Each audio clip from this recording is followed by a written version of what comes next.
एक बार पांचों पांडव भाई भाई आपस में बातें कर रहे हैं कि हमने बड़े से बड़े युद्ध जीते, बड़ी से बड़ी विद्याएं हासिल कर ली, लगभग सब ज्ञान हमको पता है, लेकिन एक चीज हमको पता नहीं कि ये धरती और आकाश किसने बनाया। बातें करते करते माता कुंती की तरफ देख रहे हैं और कुंती माता को पूछ रहे हैं कि माता ये धरती आकाश किसने बनाया। तो कुंती माता मना कर दिया कि मुझे तो नहीं पता, शायद भगवान कृष्ण को पता होगा ये। तो वो भगवान कृष्ण को पूछने के लिए चले गए। माता कुंती और पांचों पांडव भगवान कृष्ण के वहां गए और पूछा कि भगवान ये धरती और आकाश किसने बनाए। तो भगवान कृष्ण ने मना कर दिया कि मुझे नहीं पता है कौन बनाया, जब मैं आया तो ये ऐसी थी, मेरे से पहले ब्रह्मा जी बैठे हुए थे, शायद उनको पता होगा। तो भगवान कृष्ण और पांचों पांडव मिलकर ब्रह्मा जी के पास गए और ब्रह्मा जी को पूछा कि भगवान ये धरती और आकाश किसने बनाया। तो ब्रह्मा जी बोले अगर वेदों के बारे में पूछो या कोई शास्त्र के बारे में पूछो तो मैं बता सकता हूँ, लेकिन ये धरती आकाश किसने बनाया मुझे भी नहीं पता। जब मैं आया तो ये ऐसे ही थे, मेरे से आगे भगवान शंकर बैठे हुए थे, क्या पता उनको पता होगा।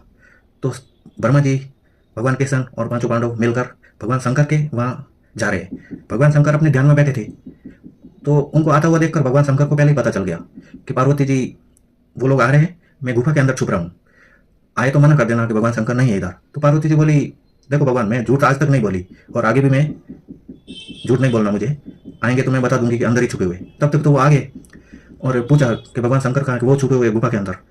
तो भगवान सोचे अरे ये तो सचमुच बता दी। फिर बाहर आए और पूछा कि भगवान शंकर ये धरती और आकाश किसने बनाए। तो भगवान शंकर बोले अगर काल के बारे में पूछो, भूत भविष्य वर्तमान, उन सब के बारे में मैं बता सकता हूँ, लेकिन धरती और आकाश किसने बनाया मुझे भी नहीं पता। जब मैं आया तो ये ऐसी ही थी, मेरे से पहले ये कुबेर जी महाराज बैठे हुए थे मेरे बाजू में, क्या पता उनको पता होगी। तो भगवान शंकर, ब्रह्मा और भगवान कृष्ण सब मिलकर कुबेर जी महाराज के पास में जा रहे और कुबेर जी को पूछ रहे कि कुबेर जी ये धरती और आकाश किसने बनाया। तो कुबेर जी बोले मुझे नहीं पता, मैं इधर कब आया, क्यों बैठा हूँ, किसके लिए बैठा हूँ, मुझे कुछ भी नहीं पता। लेकिन मुझे एक सपना आया था। तो सपने की बात हुई तो सभी देवी देवता एक एक दूसरे की तरफ देखने लगे कि अगर आप कहो तो मैं वो सपना बताऊं, अब वो सच है या झूठ है वो मुझे पक्का नहीं पता। तो सभी बोले ठीक है, कुछ तो पता चलेगा सपने में ही सही। तो कुबेर जी महाराज अपना सपना सुना रहे उन लोगों को कि मैं ध्यान में बैठा हुआ था तो सूरज आग की तरह तपने लगा, लगभग 700 समुद्र और 900 नदियां सूख गई, मेरे कमंडल में पानी कभी नहीं सूखता था ये भी सूख गया, अभी प्यास के मारे मैं बेहाल हो रहा हूँ, मेरे प्राण निकले हुए जा रहे हैं। तभी पश्चिम दिशा से मुझे एक बादली उमड़ी हुई दिखी, छोटी सी बादली, उसने देखते ही देखते एक विकराल रूप ले लिया और ये मूसलाधार बारिश हुई कि चारों तरफ पानी पानी कर दिया, जलाकार पानी के ऊपर मछलियां तैर रही हैं, चारों तरफ कुछ कुछ भी नहीं दिख रहा, सिर्फ जल ही जल। और देखते देखते उसका जल स्तर धीरे धीरे बढ़ रहा है, मछलियां पानी के ऊपर तैर रही, उसमें एक बड़ा सा मगरमच्छ खाने के लिए मेरी तरफ आ रहा है, जैसे मुझे मार ही डालेगा।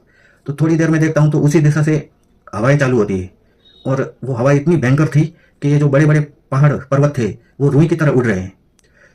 तो ये सब देख के मैं तो डर गया। उस भयंकर तूफान के अंदर एक हिरनी खड़ी है और उसके 5 बच्चों को दूध पिला रही है। और पानी देखते देखते मेरे पहाड़, लगभग मेरा पहाड़ डूब गया। तो मैं पानी से बचने के लिए खड़ा हुआ तो पानी मेरे नाक नाक तक आ गया और 2 बूंद उसकी मेरे मुंह में चली गई और जैसे ही मेरे अंदर गई तो वो पानी लगभग पूरा समतल हो गया। उस पानी के अंदर एक पेड़ था, पेड़ के अंदर एक पेड़ की डाली पर एक बच्चा सो रहा था। अभी वो बच्चा कौन था, किधर से आया, क्यों सो रहा था, मैंने देखा ही नहीं, लेकिन मैंने उसके सिर्फ पैर देखे, नीले कलर के पैर थे, आसमानी। बाकी मुझे कुछ भी पता नहीं ये धरती किसने बनाई।